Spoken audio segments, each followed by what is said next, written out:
So hello everyone, আজকে তোমাদের সাথে আমি শেয়ার করব তোমরা পাস্তা কীভাবে খুব সহজেই বাড়িতে তৈরি করবে আর খেতেও কিন্তু দারুণ টেস্টি হবে যদি আমার এই মতন করে তোমরা রেডি করো। তো চলো তাহলে সবার প্রথমে পাস্তাটাকে আমি এখানে একটু সেদ্ধ করে নিই। তার জন্য আমি এখানে পাস্তাটা বসিয়ে দিয়েছি। তার মধ্যে দিয়ে দিয়েছি আমি কাঁচা তেল, নুন আর হলুদটা দিলে কি পাস্তার কালারটা দেখতে খুব সুন্দর হয়। আর তোমরা যদি সাদা পাস্তা খেতে চাও সেক্ষেত্রে তোমরা হলুদটা দেবে না, তো হলুদটা দিলে পাস্তার কালারটা কিন্তু দেখতে খুব সুন্দর হয়। তো এখানে পাস্তাটা ফুটতে ফুটতে আমি এদিকে রেডি করে নিয়েছি আলু কুচি। তো আলুটাকে আমি চারকোনাভাবে কুচি কুচি করে কেটে নিয়েছি। আর এদিকে পাস্তাটা আমার জল ঝরে রেডি হয়ে গেছে। তো দেখো কালারটা কত সুন্দর লাগছে। তো নেক্সট এখানে নিয়ে নিয়েছি আমি পেঁয়াজ কুচি আর লঙ্কা কুচি। তারপর এখানে আমি কড়াই বসিয়ে দিয়েছি। কড়াইয়ে তেলটা আমার গরম হয়ে গেছে। তো গরম তেলের মধ্যে সামান্য আমি একটু লবণ দিয়ে দিলাম, কারণ লবণটা দিয়ে যদি তেলটাকে গরম করা যায় সেক্ষেত্রে তোমরা কোনো কিছু ভাজলে সেটা কিন্তু কড়াইয়ের মধ্যে লেগে যায় না। তো আমি এখানে আলু ভাজবো, যাতে আলুটা আমার কড়াইয়ে লেগে না যায় সেক্ষেত্রে আমি একটু নুন আগেই দিয়ে নিয়েছি। তো আলুটাকে আমি এখানে মোটামুটি একটু হালকা ভেজে নেব।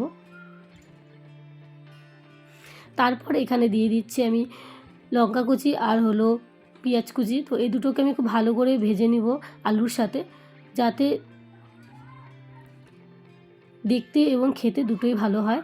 তো এখানে আমি পেঁয়াজটাকে পরে দিলাম, কারণ যাতে পেঁয়াজটা কম ভাজা হয় আর একটু সেদ্ধ হলেই পেঁয়াজ হয়ে যায়। বেশি ভাজা হয়ে গেলে দেখতে কালো হয়ে যায়। তো এখানে আমি একটু ধনে গুঁড়ো দিয়ে নিলাম। তোমরা ধনে গুঁড়ো দিতেও পারো বা নাও দিতে পারো। ধনে গুঁড়োটা দিলে বলবো একটু খেতে একটু বেশি টেস্টি হয়। তো সেক্ষেত্রেই বলো, যদি তোমাদের কাছে না থাকে সেক্ষেত্রে তোমরা নাও দিতে পারো। তো এখানে আমি দেখো ভাজাটা কিন্তু মোটামুটি হয়ে গেছে। তো এখানে আমি ভুজিয়া বানিয়ে নিব, তার জন্য আমি মাঝখানে একটু ফাঁকা করে একটা ডিম দিয়ে দিলাম। তো আমি এই ডিমটা দিয়ে এখানে ভুজিয়া বানিয়ে নেব।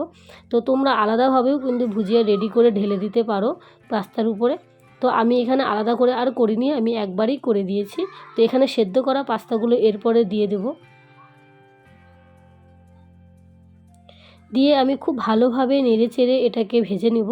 হালকা প্রথমে ভাজবো, আর যখন তোমরা পাস্তাটাকে ভাজবে সেক্ষেত্রে কিন্তু আঁচটা তোমরা মিডিয়াম দিবে, নাহলে একবারে নিচে কিন্তু লেগে যায়।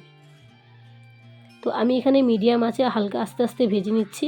তারপর আমি এখানে দিয়ে নিলাম একটু লঙ্কার গুঁড়ো, কারণ কালারটা দেখতে যাতে একটু ভালো হয় তার জন্য আমি এখানে সামান্য লঙ্কার গুঁড়ো নিলাম। যখন এটা মোটামুটি একটু ভাজা হয়ে যাবে তখন তোমরা এখানে একটু ম্যাগি মশলা দিয়ে নেবে, কারণ ম্যাগি মশলাটা যদি আগে দিয়ে ভাজো সেক্ষেত্রে কিন্তু ম্যাগি মশলার যে সেন্টটা আছে সেটা কিন্তু চলে যাবে।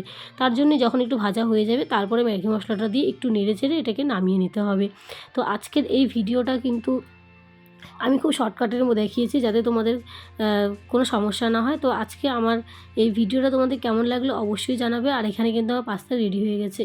তো তো আজকের মতন এখানেই, আবার দেখা হচ্ছে তোমাদের সাথে নেক্সট কোনো ভিডিওতে।